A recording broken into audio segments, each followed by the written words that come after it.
کہ جہاں پہ وقوع ہوا ہے پاکستان کا قانون یہ ہے کہ جہاں پر جرم ہو ایف آئی آر وہاں کے مقامی تھانے میں درج ہوتی ہے۔ تو اب مزمل صاحب یہ اب کے پی ہاؤس اسلام آباد میں بلو ریڈ زون میں واقع ہے، وہاں کے تھانے میں ایف آئی آر درج کرانے کی بجائے پشاور کے کسی تھانے میں ایف آئی آر کیسے درج ہوگی؟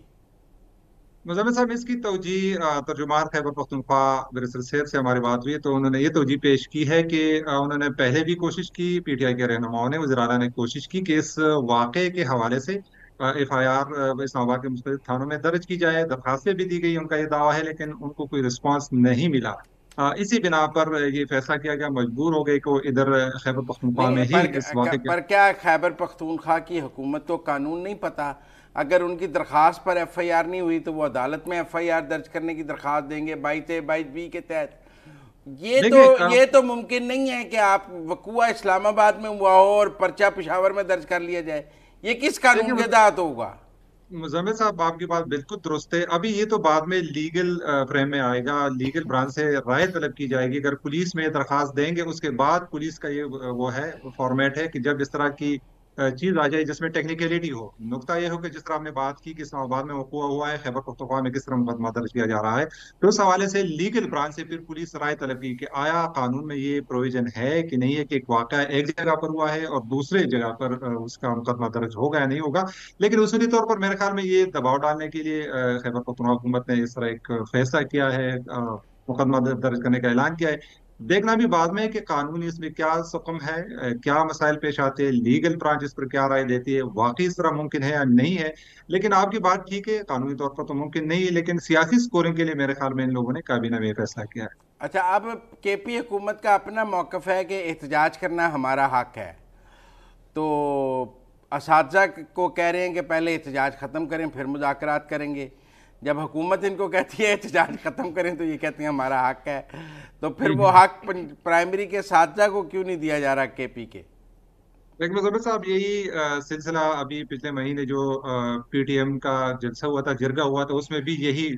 سوالات اٹھے تھے صوبائی حکومت پہ کہ آپ لوگ کہتے ہیں کہ ہمیں احتجاج کا حق دیں، ہم حق استعمال کرنا چاہتے ہیں، اور ادھر آپ ایک تنظیم کو، ایک جماعت کو وہ یہ حق نہیں دے رہے، ان پر لاٹھی چارج کر رہے ہیں۔ اسی طرح ابھی اساتذہ کا مسئلہ ہے، تو آج تیسرا دن ہے کہ خیبر پختونخوا کے مختلف اضلاع سے تعلق رکھنے والے ہزاروں جو پرائمری ٹیچرز ہیں، انہوں نے یہاں پشاور میں دھرنا دیا ہوا ہے، سراپا احتجاج ہیں۔ اور اس سے قبل بھی ٹیچر ایسوسیشن نے کوشش کی کہ محکمہ تعلیم اور وزراء سے رابطہ کر کے اپنے مطالبات پیش کریں، لیکن ان کو کوئی رسپانس نہیں ملا، مجبوراً انہوں نے دھرنا دیا ہوا ہے۔ اور ابھی آج ان کو ایک پیغام آیا کہ ٹیچر جو جتنے بھی رہنما ہے وہ وزیر اعلیٰ ہاؤس پہنچ جائے، ان سے بات کرنی ہے۔ آخری اطلاعات یہ ہے کہ وزیر اعلیٰ ہاؤس سے ان کو کہا کہ آپ ہمیں وقت دے دیں کہ ہم اپگریڈیشن کے حوالے سے فیصلہ کر سکیں۔ لیکن اس کا پس منظر میں بتا دوں مزمل صاحب کہ یہ جب پی ٹی آئی کی سابقہ حکومت تھی محمود خان کی، وہ جاتے جاتے یہ بارودی سرنگ چھوڑ گئی تھی کہ اقتدار جانے سے پہلے یا اسمبلی تحلیل کرنے سے 3 دن یا 2 دن پہلے انہوں نے اپگریڈیشن، ہزاروں اساتذہ کے اپگریڈیشن کا اعلان کیا تھا، ایک سیاسی سکورنگ تھی انتخابات کے لیے، اور اس کی قانون نہیں سازی لیکن وہ ہو کی نہیں تھی، سکتا۔ چلی پر گئی تھی۔ طارق صاحب، جو اسلام آباد پر ڈی چوک پر چڑھائی کے لیے ساتھ گئے ان کو 1 سٹیپ پرموشن دی،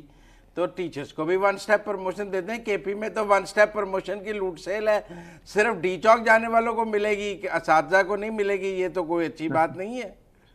بالکل زمیر صاحب، اگر یہ ابھی 9 تاریخ کو ابھی ان کا پھر جلسہ ہونے جا رہا ہے سوابی میں،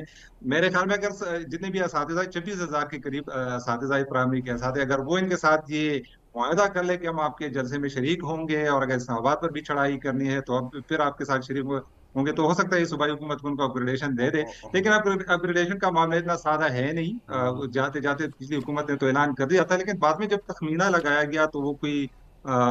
ماہانہ کے حساب سے 4-5 ارب روپے بنتے تھے، اور